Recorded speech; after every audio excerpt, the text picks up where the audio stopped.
a todos, mi nombre es Olga y soy profesora de español de Costa de Valencia. Hoy vamos a aprender el pretérito perfecto. Empezaremos por su forma. El pretérito perfecto se forma a partir del presente de indicativo del verbo haber.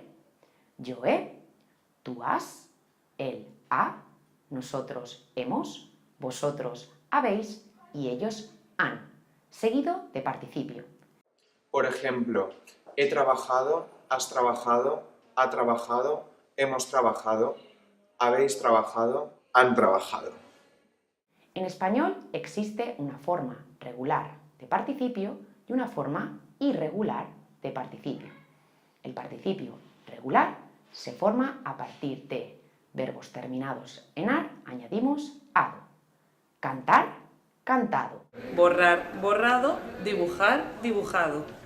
Nadar, nadado. Estudiar, estudiado. Verbos terminados en er y en ir, añadimos ido. Leer, leído.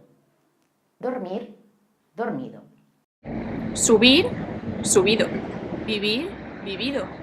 Partir, partido.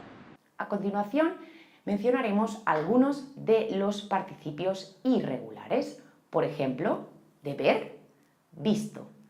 De hacer, hecho. Y de romper, roto. Freír, frito. Abrir, abierto. Y hasta aquí su forma.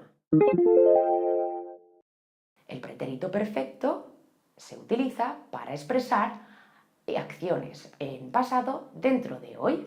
Por ejemplo, esta mañana he desayunado café con tostadas. Hoy me he despertado pronto.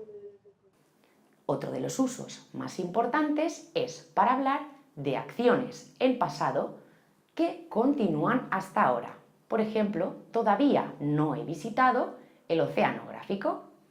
He conseguido un buen trabajo. Y por último, usamos el pretérito perfecto para hablar de acciones sin especificar cuándo.